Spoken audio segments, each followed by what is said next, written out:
Satan is going to be bound. We see in verses 1 through 7 that an angel comes down from heaven and he has the key to the abyss and he has a great chain. Now, one of the problems with this section that a lot of people have is that they don't believe that there's actually a physical place called the abyss that Satan would be thrown into. And they don't believe that the angel would be carrying a chain that would be strong enough and large enough to bind Satan.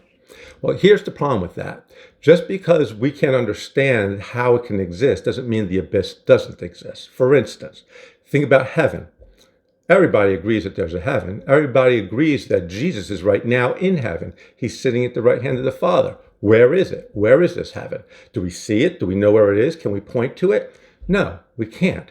Heaven is a spiritual place, and the abyss is a spiritual place.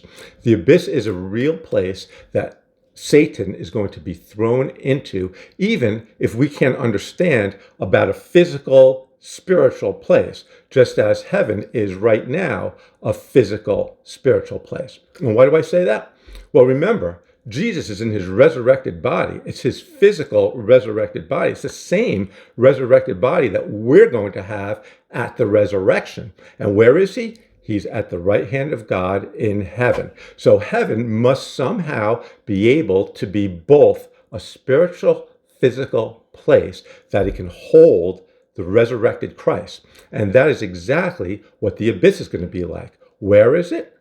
It's a spiritual place. It doesn't have a where per se, but it is a real place. And what about this chain? Well, here's the reality. God can make a chain made out of paper that can bind Satan.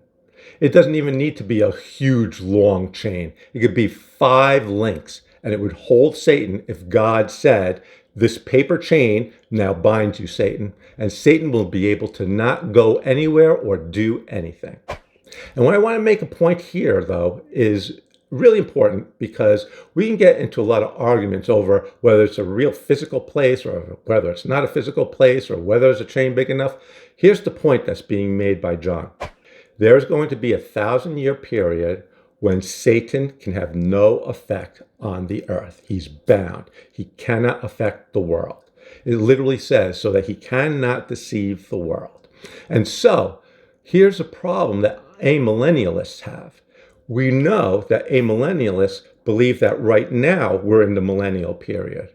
But Peter tells us in 1 Peter 5:8 that Satan is roaming around like a roaring lion looking for people to devour. So Satan is not bound right now. If he was bound right now, Peter would be lying to us. We know Peter's telling us the truth. So we cannot possibly be in a millennial period where Satan is bound if in another place of scripture we're told that in the same period, Satan's roaming around. So we can know that right now we are not in the millennial period. We're waiting for that millennial period to come.